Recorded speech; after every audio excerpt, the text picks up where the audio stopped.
ج ستوکهلم سوئد کامیران حاجو اندام کمیته نویسندن دستور سوری میوانه منه که کامیران بخیراتی من همو اخافتنه تخواند براستی من راپورتی چیکر حز دکم دست بی که بزنم یک گوته بو پیغمبر اسلامی یعنی حضرت محمد گوتیه کسی بعربی باخفه عربه تنید خوازم بزنم او اندام شانده اپوزیسیون سوری بو یعنی یه حکومتی بو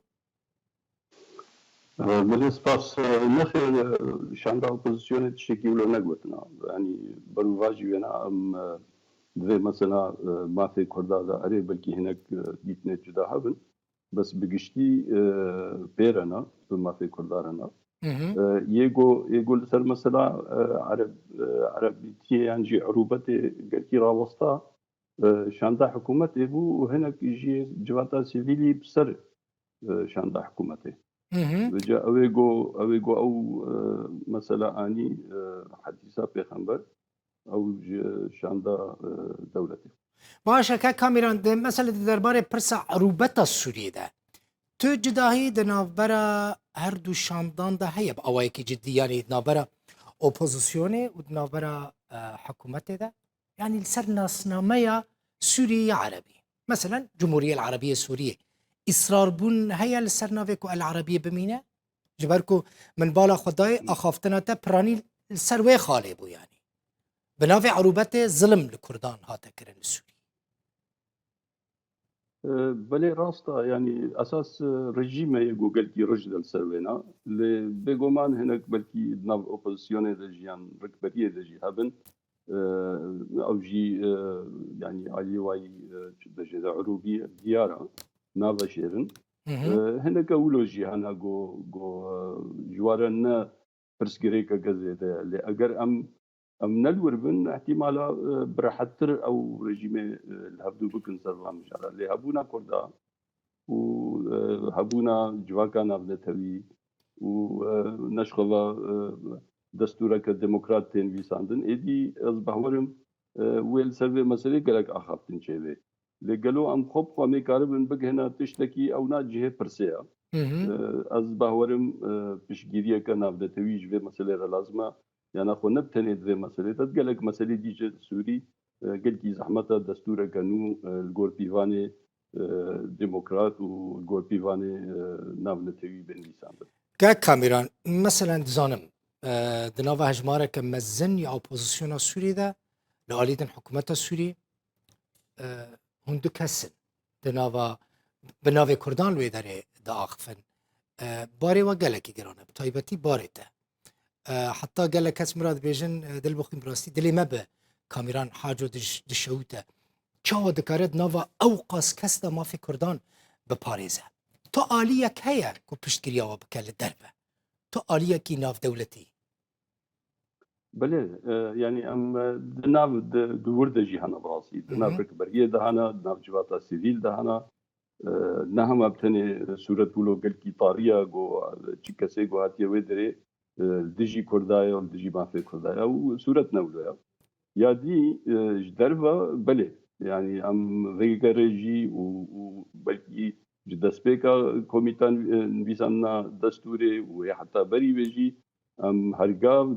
دقري خدا بدولة خدي باندور دا ام سرفي مسئلة راوستانا ما قلتيه اگر پشگیریك نبي دوی مسئله بلكي مافي كردا ولو بحساني بون نبي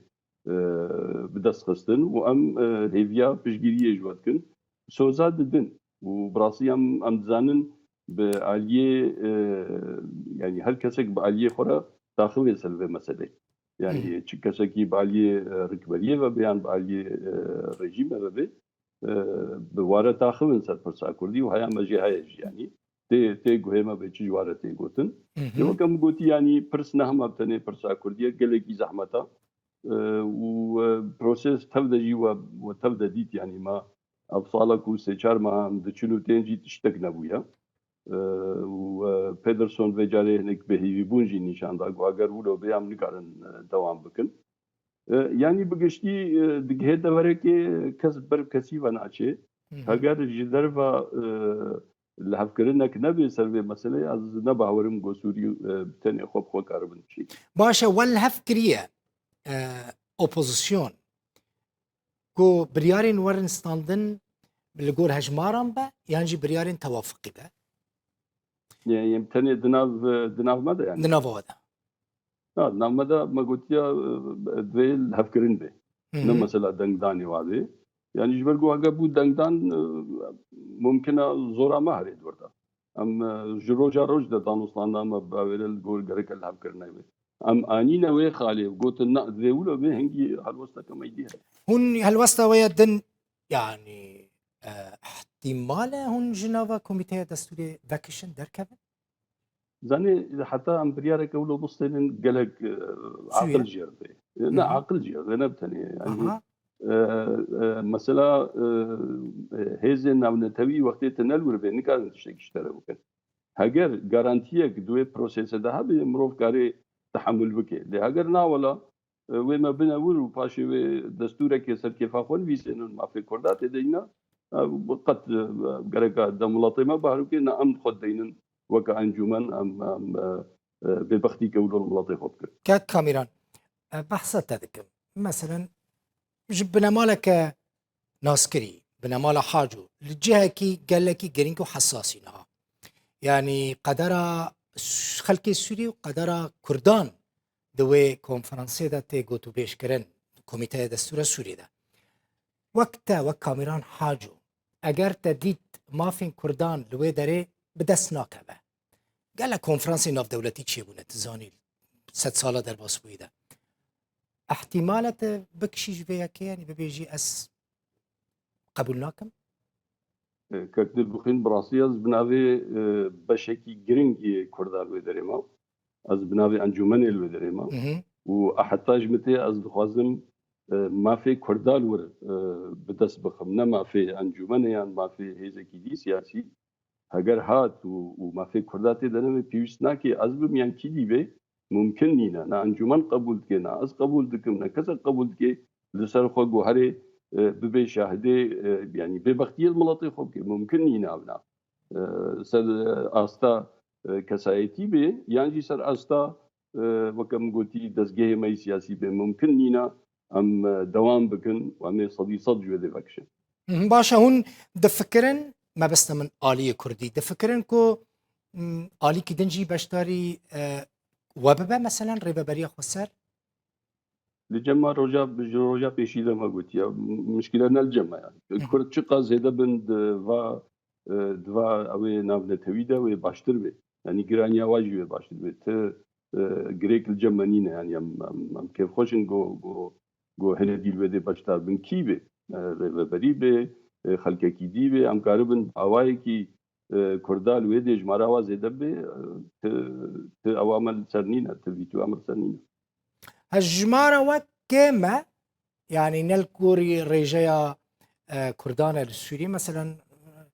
ريجيا كردان السوري سديد در دورة 15 از نشاشم هبونا ود نوا اوبوزيسيون دا جلكي كما هون سرفيا كي رازينه يعني جي هون تفكرن ريجيا خوين جي هجمارة خزيده بكت نوا كوميتاي دا جروجا پیشی و مسرخه بدینم حتی نهاجی ام چه جاره کم و شانده نابنه توید بینن یه خودی باندورد و پروسسی دا ام جوارد بیجن ام هرگاه بیجن جماره کرده کیما و لی تالی وکم گوتی براسی مثلا نه مثلا جماره یعنی تا اف بریاره گو لحظو کرنا گره که صدی هفته و پنج لحظ کرن سرچه ببه جماره کرده دو بیان چار بیان پنج به بلکی ولو گوهرتنه که زیاده دوا مسئله دنگدانی وادانه که به گمان هبونا چند نونری دی یک کرده و هله بهتر خیابو که گوشکی مایی و گرانیا وای دموگرافی سوریا دا چاوایا و به وکا بنگاه که تشنا پیش روجر تو هفديتنين وين تايبات لقال بيدرسون تشيبوناش بركو بيدرسون غير بيدرسون دبيجاز لقال كردان جي دانستان دناتك يما بخود بتايبات چه نبونه نخير از قالك جارا موديتيا بس بناوي كردانا او كاك كاميرا يعني بيدرسون بخوا شو بيجم يعني قرمج بو مسألة كردي للسوري ام نكتنا مجاري ولودا يعني وقت يام دچن وكا شاندا ركبري يام دچن ونلسر مسألة دستوري وتشتي ولا متاخبن يعني تشتي بلكي نخيا ج تماشاوانا غير بيدرسون بتني كسي اريكارا جو سوريا بين جماعة يعني غيري وظيفة أريكات بتشتكي بيديننا يعني نكاري بيجي حتى ذلك بيصير راجعندنا بيجي سوجي في طرفي بويان طرفي ديبو حتى وين نكاري بيجي جبر أف الجور عربي بيجن قواعد إجرائي يعني جي ولايتا جو كتير دستيما ودستيويدا غير بيدرسون بتني أريكارا ده مسألة ده نا كاري هلوستك بصي نكاري فشارك الكثير كجوي هلوستا خباري شاندا يعني پشتگیریک چاو بیجه مثلا هم بهتر از بالا خودت میشانده حکومت سوریه بهتر دیجیتیا عالی دنین اپوزیسیونیت کنی دیجیتیا وان لهمبری کردان بخوشی هیا دنوا اپوزیسیونه ده خوش خيات كي نبتني يعني عالية وكبه ما في كرداي قشتي يعني قوت نامجي وقلق قوت نيديجي يعني بتني نها بلكي دركت لدحمو قوت نمي برسوة لسر دولة هم بيجي ناف هم بيجي عروبات نم ايديولوجيا عروبات تشتك كسي نكريا عروبات شنابي وديتن وك الزمان يعني عروبات شهرستانية ودوي شهرستانية دا هركز خود بينه ويعني تكردي غمناك اللي تالي وقت النتيجة اشتغل يعيد مزين دوي تكردي اللي غمناك بعرب يعني جي عربة تكردي اللي تعربي بدي منطقي جبر بيجي براسي جارجانا وقت يقولوا هناك قوتني توج دنويسينه يا قد نافدي كوانا دا انجام اوه گویا کوا گوتنا دبیزه و جا رژیم به گلکی بخورتی سر و پرسا عربونا سوریا سکنه امو گمانا مه ده آلی تدانا يعني آلی گجيش شخولو يا وكا ايديولوجيا بارتيا بعض حاكمة وصالة نظامشه يا ديجي بلكي دخوازي ومجاري بهتر بيني جبوي في كوميتي هناكي تيك بده زاني هناكي ناكوكي بخود ناف ركبريه ذا نظام مثلا هيا تاني وكا مجاري كده خراب گلک اسپاس کامیران حاجو اندام کمیته نویسندگان دستور سوریه جستوک